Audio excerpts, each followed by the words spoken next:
Você já se perguntou até onde a obsessão pode levar uma pessoa? O que acontece quando o amor se transforma em uma doença capaz de consumir a razão e guiar alguém por um caminho sem volta?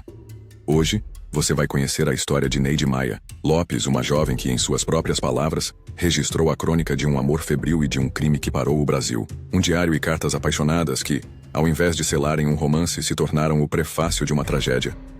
Fica comigo, porque o que você vai ouvir vai te chocar. Bem-vindo ao relato próprio. E que estreia a nossa, hein? Mergulhamos de cabeça em um dos casos mais emblemáticos e perturbadores da crônica policial brasileira. O caso da Fera da Penha. Mas este não é apenas um relato de um crime brutal. É uma viagem ao íntimo de Neide, através de seus próprios escritos. Estamos em 1960, no Rio de Janeiro, uma cidade que fervilhava em cultura e transformações, mas que também escondia dramas profundos em seus subúrbios. Neide era uma moça como tantas outras, com sonhos, paixões e um emprego. Mas um amor, o amor por Antônio Couto Araújo, a transformaria. E não de um jeito bom.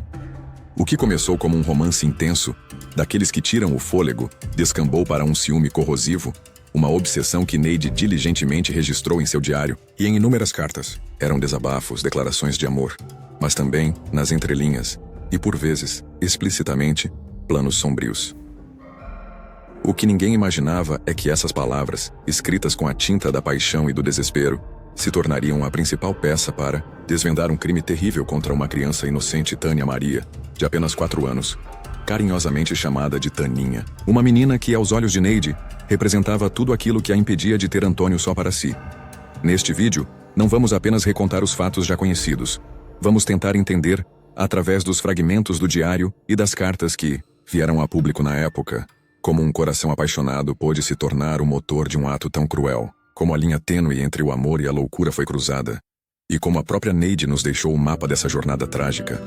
Prepara-se, porque o que essas páginas revelam é mais perturbador do que qualquer ficção. Vamos juntos desvendar o Diário da Fera da Penha. Para entender a tragédia que se abateu sobre a pequena Taninha, precisamos primeiro conhecer Neide e a natureza de seu relacionamento com Antônio Couto Araújo. Neide era uma jovem que trabalhava, vivia sua vida na efervescência do Rio de Janeiro dos anos 50 e início dos 60. E como muitas jovens de sua época, sonhava com um grande amor. E ele veio, ou pelo menos, ela acreditou que tinha vindo, na figura de Antônio. Antônio, por sua vez, era um homem que, digamos, sabia como encantar. O relacionamento deles começou, e para Neide, ele era o centro do universo. As primeiras páginas de seu diário e as primeiras cartas trocadas transbordavam de uma paixão juvenil, quase ingênua.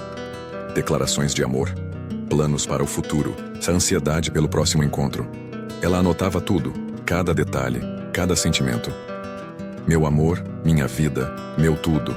Frases assim eram comuns. Você consegue imaginar a intensidade desse sentimento? Aquela fase em que o mundo parece girar em torno de uma única pessoa?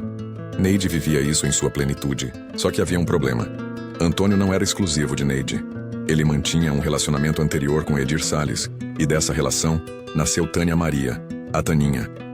A descoberta dessa outra família foi para Neide um golpe devastador. O sonho do amor perfeito começou a ruir, mas ao invés de se afastar, Neide mergulhou ainda mais fundo em sua fixação por Antônio. O diário, antes um confidente de alegrias, começou a se transformar em um receptáculo de suas angústias, seu ciúme e, gradativamente, de seu ressentimento. As cartas para Antônio também mudaram de tom. As súplicas por atenção se misturavam, com cobranças, com uma necessidade quase desesperada de ser a única na vida dele. Ela escrevia compulsivamente, como se as palavras pudessem, de alguma forma, materializar seus desejos e apagar a existência de Edir e, principalmente, de Taninha. Era como se Neide vivesse uma realidade paralela em suas páginas. Ali, ela podia controlar a narrativa, podia ser a protagonista de um romance onde os obstáculos seriam, de uma forma ou de outra, superados. Mas a realidade era bem diferente, e a cada dia, a frustração de Neide crescia, alimentando um monstro que ela mesma criava e nutria com sua tinta. Você já parou para pensar no poder que damos às nossas próprias narrativas internas? No caso de Neide, essa narrativa estava prestes a transbordar do papel para a vida real, de uma forma trágica. A existência de Taninha, a pequena filha de Antônio com Edir, tornou-se o epicentro do tormento de Neide. Para ela, a menina não era apenas uma criança. Era a materialização viva do laço indissolúvel entre Antônio e sua rival. Era a prova constante de que ela não possuía Antônio por completo, como tanto desejava. O diário de Neide começa a registrar, com uma clareza assustadora, a escalada desse ciúme doentio. Frases que antes eram de amor incondicional por Antônio, agora vinham carregadas de uma angústia palpável. Ela detalhava suas idas e vindas com ele, as promessas que ele fazia, as desculpas que dava. E em meio a isso, o nome de Taninha surgia, cada vez mais frequente, associado a sentimentos de raiva, de injustiça. Imagine a cena. Neide, sozinha, em seu quarto debruçada sobre o diário, a caneta deslizando febrilmente pelo papel. O que passava por sua cabeça? Jornais da época, como o Correio da Manhã e o Jornal do Brasil, que tiveram acesso a trechos desses escritos, pintavam o retrato de uma mulher consumida. Ela escrevia sobre como a presença da criança em passeios ou encontros com Antônio a feria profundamente. Ela se sentia preterida, humilhada. Ele não pode ser dos dois lados, teria escrito ela em uma de suas anotações, referindo-se à atenção de Antônio dividida. O ciúme de Neide não era apenas por Antônio, mas por tudo o que Taninha representava. A família que ela não conseguia ter com ele, a legitimidade do relacionamento dele com Edir através da filha. As cartas para Antônio também refletiam essa espiral descendente. Eram verdadeiros ultimatos velados, tentativas desesperadas de fazê-lo escolher. Se você me amasse de verdade, não haveria espaço para mais ninguém, ou algo nesse sentido era o tom. Ela implorava, chantageava emocionalmente, tentava de todas as formas romper aquele laço que tanto a atormentava. Mas Antônio, ao que tudo indica, mantinha o jogo duplo. Prometia a Neide um futuro, mas não se desvencilhava de suas responsabilidades, ou talvez de seus próprios sentimentos. Em relação a Edir e Taninha, e essa indecisão, ou talvez essa manipulação por parte dele, só jogava mais lenha na fogueira da obsessão de Neide. É impressionante como o papel pode ser testemunha silenciosa de uma deterioração mental e emocional, não acha? As páginas do diário de Neide não mentiam. Elas mostravam dia após dia uma mulher cada vez mais isolada em seu próprio mundo de dor e ressentimento, onde a figura de uma menina de 4 anos se agigantava como um obstáculo intransponível para sua felicidade. Um obstáculo que, em sua mente distorcida, precisava ser removido. Até que ponto as palavras escritas em um diário íntimo podem ser consideradas um plano? No caso de Neide, essa foi uma das questões centrais que chocou o público e pautou seu julgamento. Porque o que começou como desabafos de um ciúme avassalador, aos poucos, começou a ganhar contornos mais sombrios, mais calculistas. Os jornais da época, debruçados sobre cada fragmento vazado do diário, buscavam indícios de premeditação, e eles pareciam estar lá. Neide não apenas registrava seu sofrimento, mas também suas fantasias de um mundo sem Taninha. Ela teria escrito sobre como a vida seria mais fácil, como Antônio finalmente seria só dela, se a menina desaparecesse. Há relatos de que, em suas anotações, ela começou a detalhar encontros com Antônio, onde Taninha estava presente, e como isso a machucava. Mas mais do que isso, ela teria começado a cogitar formas de resolver o problema. A aquisição de um revólver calibre 32, a arma do crime, é um ponto crucial aqui. Teria ela registrado em seu diário a intenção de obter a arma? Ou os motivos para tal? Fontes como o Luta Democrática e Última Hora, conhecidos pelo tom mais sensacionalista, exploraram ao máximo esses detalhes, pintando Neide como uma mulher fria e calculista. Outros jornais, como O Globo ou Diário Carioca, tentavam uma abordagem que, embora chocada, buscava entender a psicologia por trás do ato. Imagine a angústia e a confusão mental de Neide. De um lado, um amor que ela via como a razão de sua existência. Do outro, um ódio crescente pela criança que, em sua visão distorcida, era a personificação de todos os seus problemas. O diário se tornou o campo de batalha dessa guerra interna. Especialistas em crimes da época, e mesmo os atuais que revisitam o caso como em livros como Amores Bandidos, apontam para a dificuldade de separar o desabafo da intenção real. Mas quando as palavras começam a se alinhar com ações concretas, como procurar e comprar uma arma, a linha se torna perigosamente tênue. Ela teria escrito sobre Taninha como aquela pestinha, ou o estorvo. Palavras duras, cruéis, que revelavam a profundidade de seu ressentimento. E, segundo relatos, ela teria chegado a escrever frases como: "Preciso dar um jeito nisso." A questão que fica é: Neide estava apenas fantasiando uma vingança no papel para aliviar sua dor, ou estava metodicamente planejando cada passo, usando o diário como um roteiro macabro? A verdade, provavelmente, reside em uma complexa mistura dos dois. Uma mente perturbada onde a fantasia e a realidade se confundiram de forma fatal. E o diário, o diário. Ele era o espelho dessa confusão. Junho de 1960. Um mês que ficaria marcado a fogo na memória do Rio de Janeiro. E o palco da tragédia seria o bairro da Penha. Os dias que antecederam o crime foram para Neide de crescente tensão, segundo o que se pôde depreender de seus últimos escritos e de seu comportamento. A obsessão havia atingido o ápice. Naquele dia fatídico, Neide Maia Lopes saiu de casa com um propósito. Ela sabia onde encontrar Taninha. A menina, com seus escassos 4 anos de vida, frequentava um externato na região. Neide a abordou. O que ela disse à criança? Como a convenceu a acompanhá-la? Detalhes que se perderam ou que foram contados, de formas diferentes, mas o fato é que ela conseguiu levar Taninha para um local mais afastado. Um terreno baldio. Ali, longe de olhares curiosos, a fantasia sombria registrada no diário se tornou uma realidade brutal. Neide sacou o revólver calibre 32 que havia adquirido e atirou. Não uma, mas múltiplas vezes contra a pequena Taninha. Uma criança indefesa, cujo único crime era existir, era ser filha do homem que Neide amava e desejava só para si. Consegue sentir o peso desse momento, a frieza do ato contrastando com o calor da paixão obsessiva que a consumia? É um abismo que a razão humana tem dificuldade de transpor. O corpo de Taninha foi encontrado pouco depois. A notícia se espalhou como um rastilho de pólvora. Uma criança assassinada. A comoção foi imediata e imensa. Quem teria cometido tamanha atrocidade? As investigações começaram rapidamente, e o nome de Neide não tardou a surgir. O relacionamento conturbado com Antônio, o ciúme doentio por Edir e, consequentemente, pela filha dela, eram de conhecimento de algumas pessoas. A prisão de Neide foi o passo seguinte, e com ela, a apreensão de seus pertences. Entre eles, o diário e as cartas. Aquelas páginas que guardavam seus segredos mais íntimos, suas declarações de amor, seus medos, suas raivas, e agora, a chave para entender a motivação por trás de um crime que não parecia ter explicação.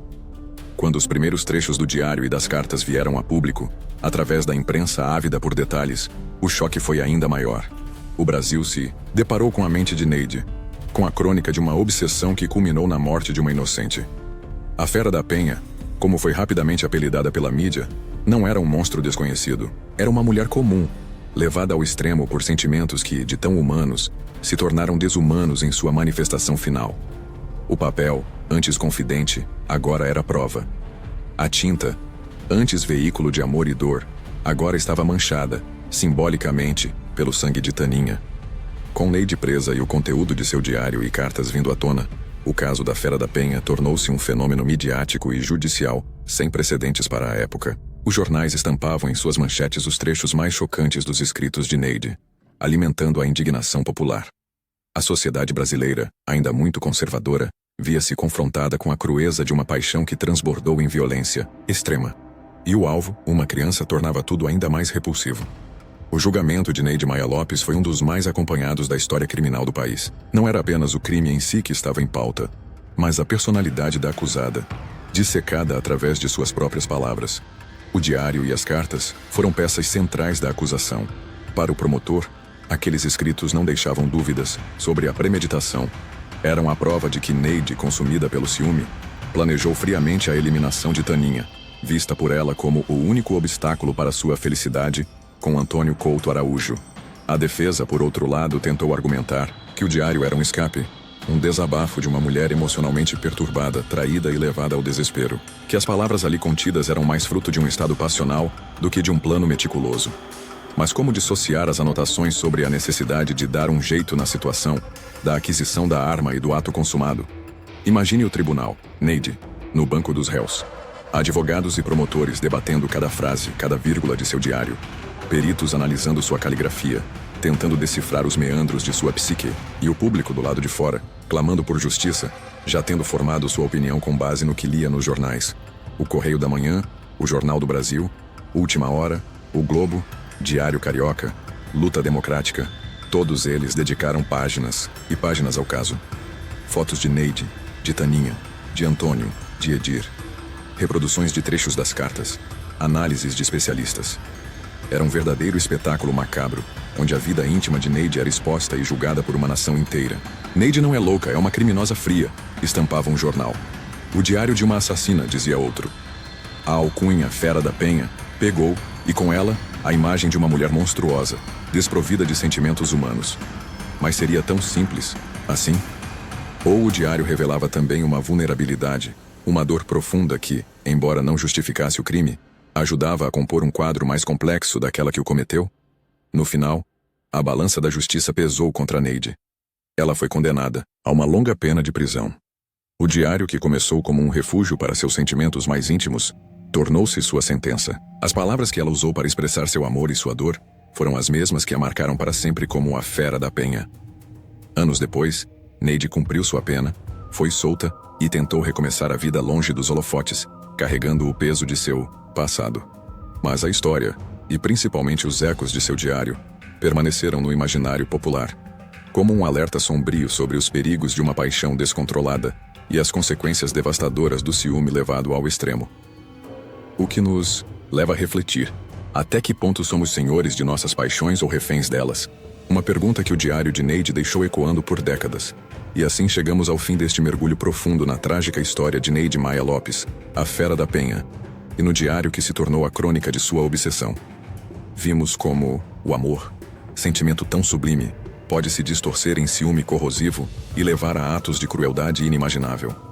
As palavras de Neide, destinadas a serem um segredo entre ela e suas páginas, transformaram-se em testemunhas de um crime que chocou o Brasil e que, ainda hoje, nos faz refletir sobre os limites da paixão e da sanidade. A história de Neide e Taninha é um lembrete doloroso de como a inocência pode ser brutalmente interrompida e de como as palavras, mesmo as mais íntimas, podem carregar um poder imenso para o bem ou, como neste caso, para o mal. Se essa história te impactou ou te fez pensar, ou simplesmente te prendeu até aqui, eu te peço para deixar o seu like neste vídeo. É a sua forma de nos dizer que estamos no caminho certo, trazendo relatos que merecem ser contados e discutidos. E claro, se você ainda não faz parte da nossa comunidade, não se esqueça de se inscrever aqui no Relato Próprio. Ative o sininho, também, porque temos muitos outros mergulhos profundos como este preparados para você, em casos que marcaram, chocaram e que nos ajudam a entender um pouco mais sobre a complexa natureza humana. Foi um prazer ter a sua companhia nesta estreia do Relato Próprio. Esperamos que este formato, focado nos detalhes e nas nuances das histórias, tenha te agradado. Nosso objetivo é sempre ir além do óbvio, buscando as camadas mais profundas de cada relato. Eu sou o seu narrador aqui no Relato Próprio, e a gente se vê no próximo vídeo, com mais uma história que precisa ser contada. Até lá, cuide-se e reflita sobre o que você ouviu hoje. Até a próxima.